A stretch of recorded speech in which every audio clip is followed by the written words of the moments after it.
While we're on the topic of heartbreak stories in Grand Final week, a couple of players who have experienced that in the past but perhaps have a chance for redemption are Geelong's Max Holmes and then Brisbane's Oscar McInerney. Chad, we'll start with Max Holmes, who missed the 2022 flag after injuring his hamstring in the prelim final. We see that there.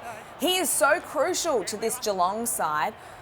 What a story this could be if he manages to win a flag. Yeah, exactly. A massive story. But what he's gone under the radar this year, and it's mainly because of Bailey Smith. I mean, you think about Max Holmes, he's second in their disposals at the club, but he's number 2 at their score involvements as well. So he plays a massive part of their ball movement. And you think about Jeremy Cameron's number 1, obviously, because he's obviously kicked a lot of goals, but obviously set up a lot as well. So you think about Max Holmes, you think about depth at their midfield, impact up forward, and just a player that's gone under the radar, gets the job done. 190 centimetres, like he can do it all. He certainly can. Big O is the other one.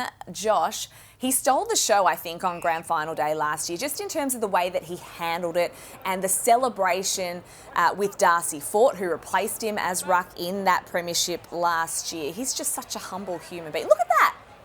He was incredible. I mean, he handled himself with such class and grace on that day. You can imagine the private heartbreak for him because he played 25 of the first 26 games last year. He'd been integral to this build under Chris Fagan, arrived at the club only a couple of weeks after Chris Fagan was appointed in 2016. He was part of that Hugh McCluggage, Jared Berry draft intake at the end of 2016 and got the chance to speak to him in the rooms after the preliminary final. And he labelled last year as feeling a bit like a fraud because he didn't want to be the story. Unfortunately, he was the story, but he did point out that he wasn't the only one that missed out last year. Darcy Gardner was part of that, who'll get an opportunity to get a premiership this weekend. But what a story it is for Oscar McInerney to get a chance at redemption. Yeah, I think I'll be rooting for him on Grand Final day.